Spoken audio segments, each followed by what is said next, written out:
Hello guys and welcome to How to Socials. In this video I'm going to show you how to reset password on Zoom. So let's start. First open the Zoom app.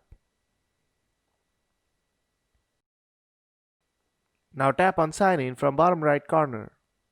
Then tap on forgot password. Now type in your email. Now tap send. A reset password email will be sent to your email. Now close the Zoom app and open your email. Since mine is a Gmail account, I'll open the Gmail app. If you don't see the email, then refresh the feed and you'll see the email. Now tap on that and tap on the button and it will redirect you to the reset password page of Zoom. And then you have to create a password.